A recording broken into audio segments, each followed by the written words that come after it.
Think about that. So think about how much they want to fight this. I mean, they were fighting it all they could, were they not? Apparently in the media. So take a look at this. This just revealed. This is by the DOGE team. All those young whippersnap kids that are working for Elon going through. Can you imagine going through all this information at USAID? They've started off here and we see, take a look at that, you guys. $8.2 million going to Politico. And I want you to see this. Do you see how I'm moving on this graphic? I want you to see where and when the money came. Look at that. So we have in 2024, just an enormous amount of money, if you look at that graphic, an enormous amount of money going to Politico. But did Politico ever tell you that they were getting funded by the U.S. government and USAID? No. I never knew that, nor did I know that the New York Times was getting funded by Biden's administration. And yet here we go. The U.S. government gave the New York Times tens of millions of dollars over the past 5 years, despite paying relatively little money to the New York Times in the years preceding 2021. For instance, in August 2024, the U.S. government awarded $4.1 million to the New York Times. This is bought and paid for media. This is state media. This is not okay. I am blown away. So during this whole thing, I'm like, why is the media so over their skis? Like, they're really going nuts. Are they being paid on the side? I mean, I know Sunny Houston was talking about how she went and did, this was Ana Navarro, did some event at the Biden Library. And I'm like, okay, they must have really paid up for that speech that you gave. And is it expected, like this quid pro quo on the side? Now I'm looking at the New York Times. It's got $4.1 million coming into it. I mean, this is in August 2024.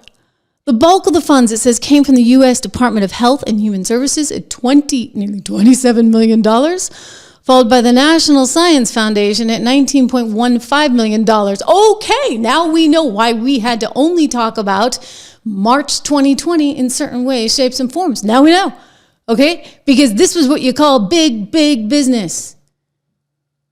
Disgusting. Disgusting stuff. So these guys are all basically out for hire.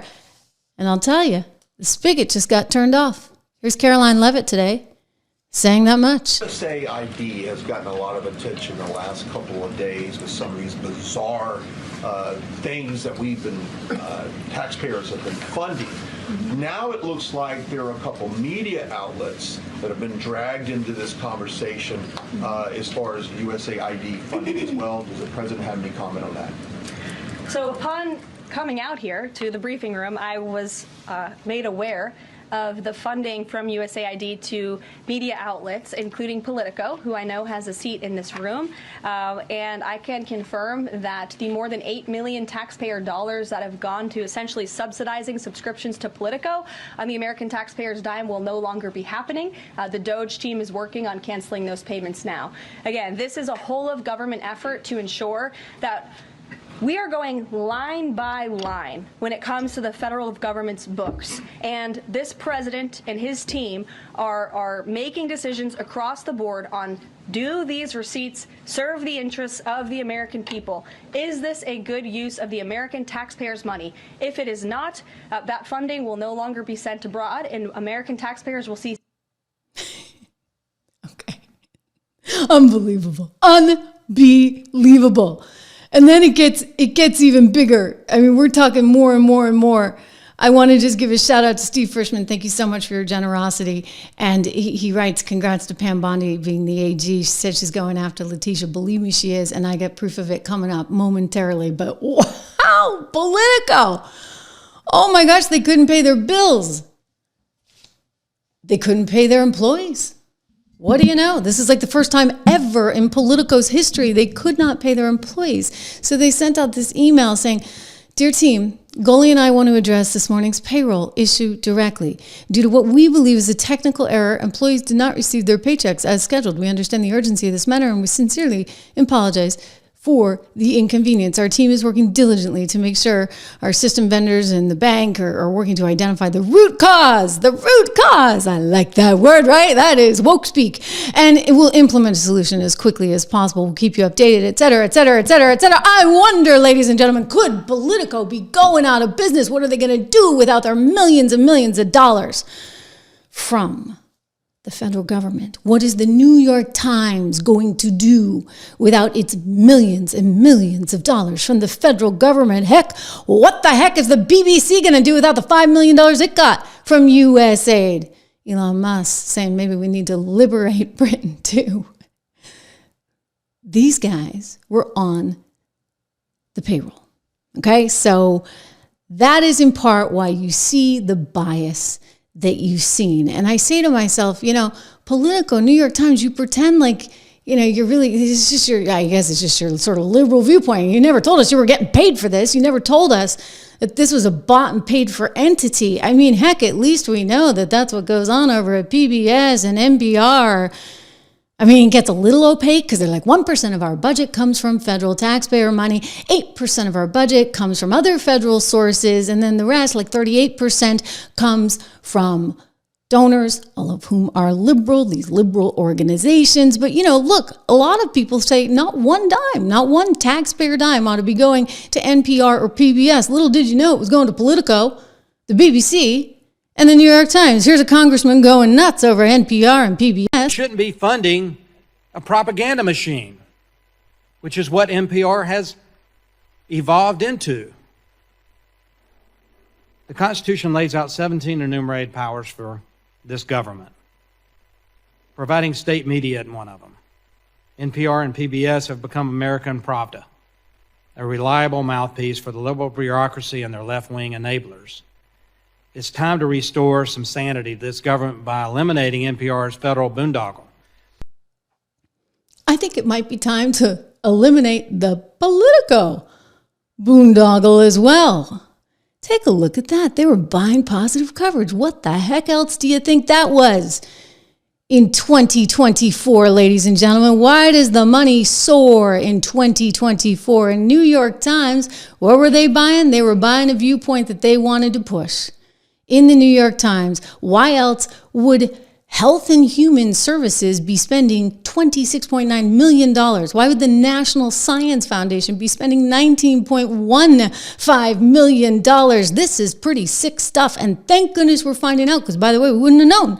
We wouldn't have known if we didn't have DOGE in there with Elon and the kids going through all this and saying, hey, we're going to figure out what's what. Again, like we knew that NPR was at least propaganda. I mean, heck, the CEO keeps telling us this. This is Catherine Marr, the head of NPR, in a TED Talk, proudly talking about how she doesn't care 2 bits about truth.